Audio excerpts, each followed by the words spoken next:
अनजान में शिवरात्रि व्रत करने से एक भील पर भगवान शंकर की अद्भुत कृपा। ऋषियों ने पूछा, सूत जी, पूर्व काल में किसने इस उत्तम शिवरात्रि व्रत का पालन किया था और अनजान में भी इस व्रत का पालन करके किसने कौन सा फल प्राप्त किया था। सूत जी ने कहा, ऋषियों, तुम सब लोग सुनो। मैं इस विषय में एक निषाद का प्राचीन इतिहास सुनाता हूँ जो सब पापों का नाश करने वाला है।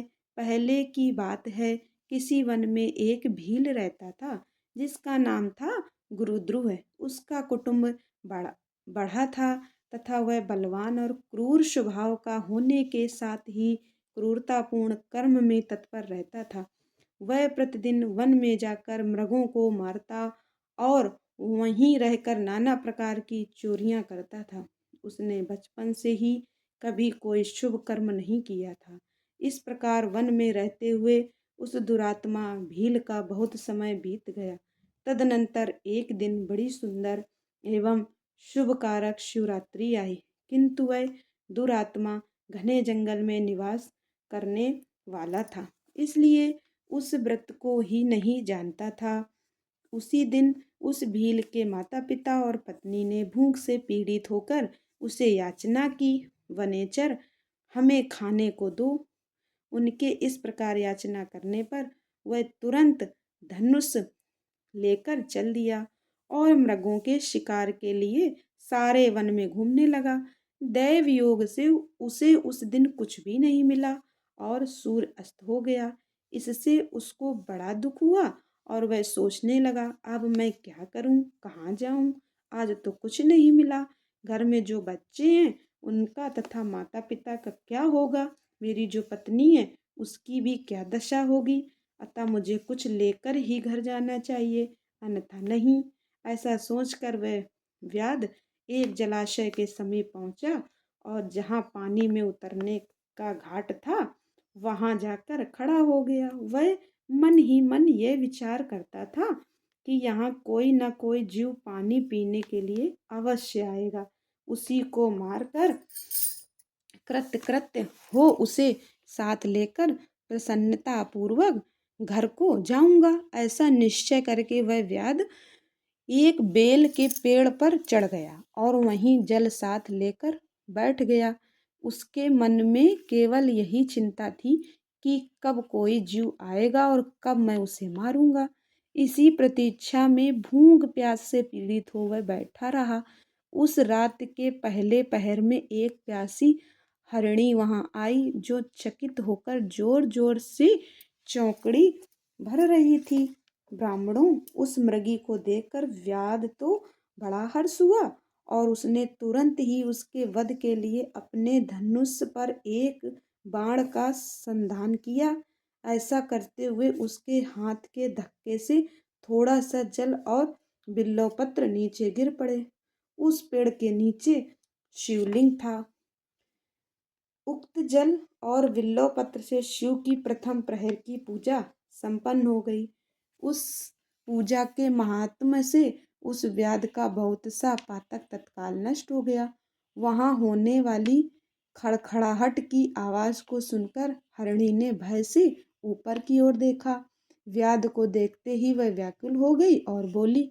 मृगी ने कहा, व्याध, तुम क्या करना चाहते हो, मेरे सामने सच सच बताओ। हरिणी की वह बात सुनकर व्याध ने कहा, आज मेरे कुटुंब के लोग भूखे हैं, अतः तुमको मारकर उनकी भूख मिटाऊंगा, उन्हें तृप्त करूंगा। व्याध का वह दारुण वचन सुनकर तथा जिसे रोकना कठिन था, उस दुष्ट भील को बाण ताने देखकर मृगी सोचने लगी कि अब मैं क्या करूं, वहां कहाँ जाऊं, अच्छा कोई उपाय रचती हूँ। ऐसा विचार कर उसने वहां इस प्रकार कहा। मृगी बोली, भील, मेरे मांस से तुमको सुख होगा। इस अनर्थकारी शरीर के लिए इससे अधिक महान पुण्य का कार्य और क्या हो सकता है। उपकार करने वाले प्राणी को इस लोक में जो पुण्य प्राप्त होता है उसका 100 वर्षों में भी वर्णन नहीं किया जा सकता। परंतु इस समय मेरे सब बच्चे मेरे आश्रम में ही हैं। मैं उन्हें अपनी बहन को अथवा स्वामी को सौंप कर लौट आऊंगी।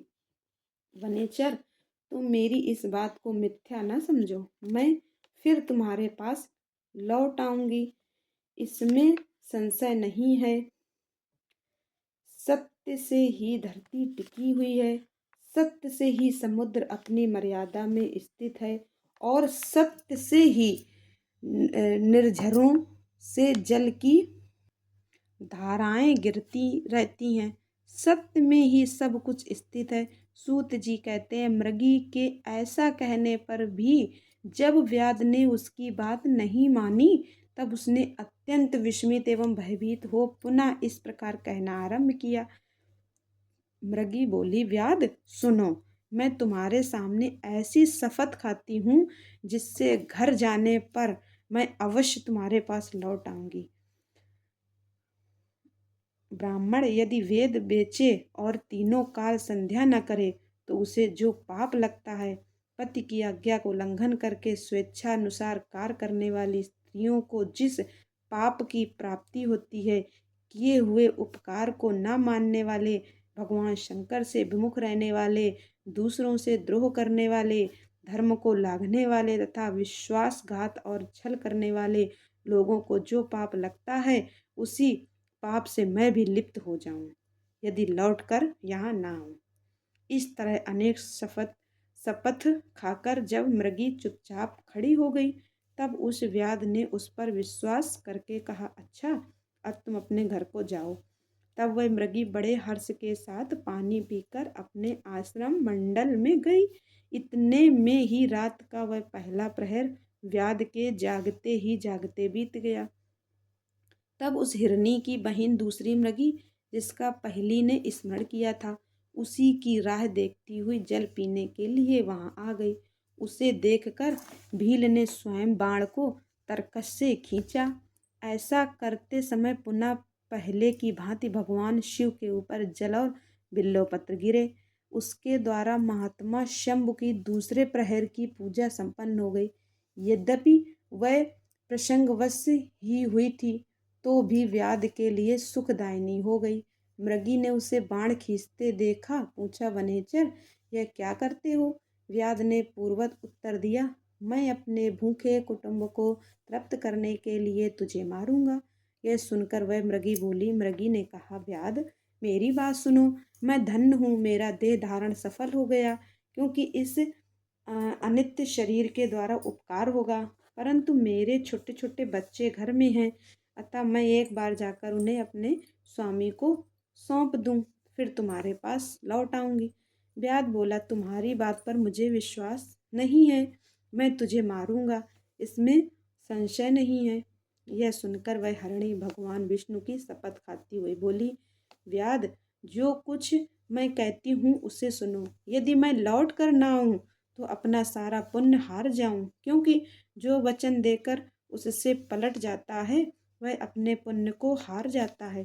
जो पुरुष अपनी विवाहिता स्त्री को त्याग कर दूसरी के पास जाता है, वैदिक धर्म का उल्लंघन करके कपोल कल्पित धर्म पर चलता है, भगवान विष्णु का भक्त होकर शिव की निंदा करता है, माता पिता की निधन तिथि को श्राद्ध आदि न करके उसे सूना बिता देता है, तथा मन में संताप का अनुभव करके अपने दिए हुए वचनों को पूरा करता है, ऐसे लोगों को जो पाप लगता है वही मुझे भी लगे, यदि मैं लौट कर ना आऊं। सूत जी कहते हैं, उसके ऐसा कहने पर व्याध ने उस मृगी से कहा, जाओ मृगी, जल पीकर हर्षपूर्वक अपने आश्रम को गई।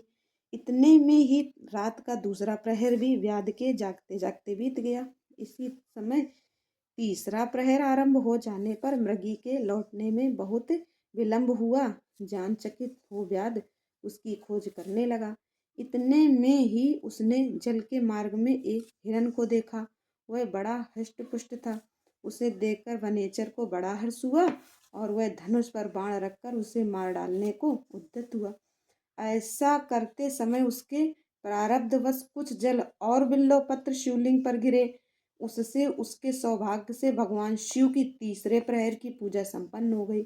इस तरह भगवान ने उस पर अपनी दया दिखाई। पत्तों के गिरने आदि का शब्द सुनकर उस मृग ने व्याध की ओर देखा और पूछा, क्या करते हो? व्याध ने उत्तर दिया, मैं कुटुंब को भोजन देने के लिए तुम्हारा वध करूंगा। व्याध की यह बात सुनकर हरिण के मन में बड़ा हर्ष हुआ और तुरंत ही व्याध से इस प्रकार बोला। हरिण ने कहा, मैं धन्य हूँ, मेरा हष्ट पुष्ट होना सफल हो गया, क्योंकि मेरे शरीर से आप लोगों की तृप्ति होगी। जिसका शरीर परोपकार के काम में नहीं आता, उसका सब कुछ व्यर्थ चला गया। जो सामर्थ्य रहते हुए भी किसी का उपकार नहीं करता है, उसकी वह सामर्थ्य व्यर्थ चली जाती है तथा वह परलोक में नरकगामी होता है। परंतु एक बार मुझे जाने दो, मैं अपने बालकों को उनकी माता के हाथ में सौंप कर और उन सबको धीरज बंधाकर यहाँ लौट आऊँगा।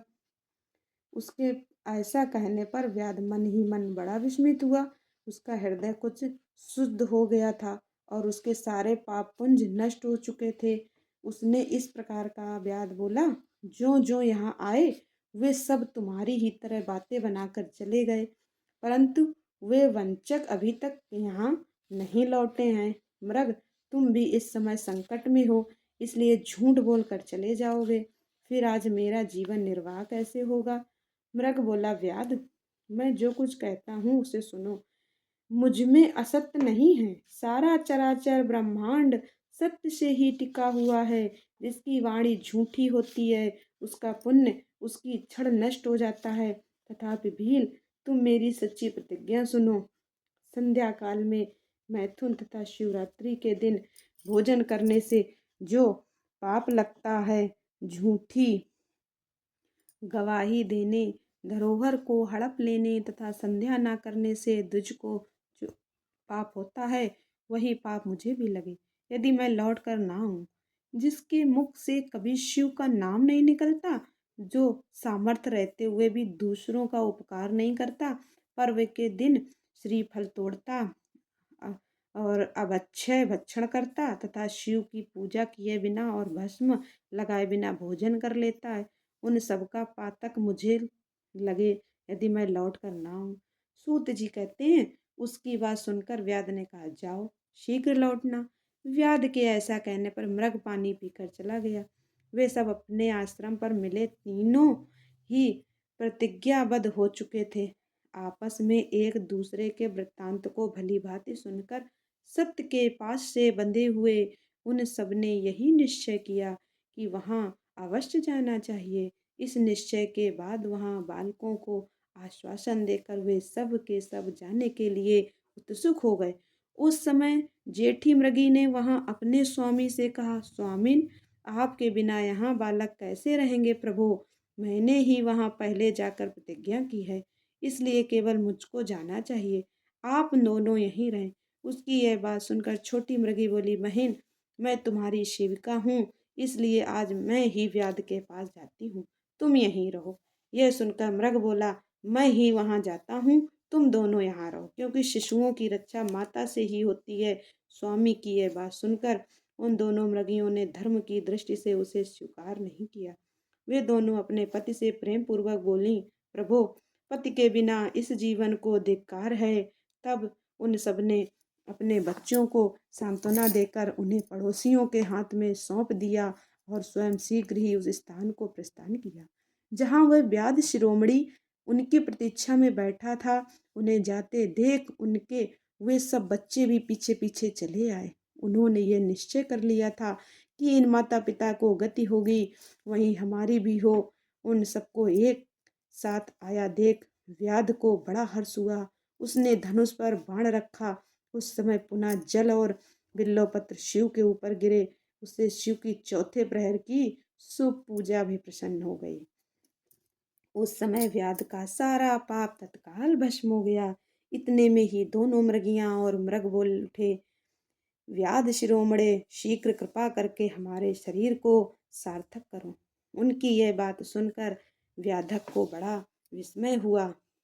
शिव पूजा के प्रभाव से उसको दुर्लभ ज्ञान प्राप्त हो गया। उसने सोचा, ये मृग ज्ञानहीन पशु होने पर भी धन हैं, सर्वथा आदरणीय हैं, क्योंकि अपने शरीर से ही परोपकार में लगे हुए हैं। मैंने इस समय मनुष्य जन्म पाकर भी किस पुरुषार्थ का साधन किया? दूसरे के शरीर को पीड़ा देकर अपने शरीर को पोषा है। प्रतिदिन अनेक प्रकार के पाप करके अपने कुटुंब का पालन किया है। हाय, ऐसे पाप करके मेरी क्या गति होगी, अथवा मैं किस गति को प्राप्त होऊंगा?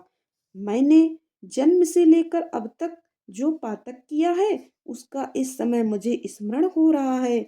मेरे जीवन को धिक्कार है, धिक्कार है। इस प्रकार ज्ञान संपन्न होकर व्याध ने अपने बाण को रोक लिया और कहा, श्रेष्ठ मृगों, तुम जाओ, तुम्हारा जीवन धन्य है। व्याध के ऐसा कहने पर भगवान शंकर तत्काल प्रसन्न हो गए और उन्होंने व्याध को अपने सम्मानित एवं पूजित स्वरूप का दर्शन कराया तथा कृपा पूर्वक उसके शरीर का स्पर्श करके उससे प्रेम से कहा, भील, मैं तुम्हारे व्रत से प्रसन्न हूँ, वर मांगो। व्याध भी भगवान शिव के उस रूप को देखकर तत्काल जीवन मुक्त हो गया और मैंने सब कुछ पा लिया, यूं कहता हुआ उनके चरणों के आगे गिर पड़ा।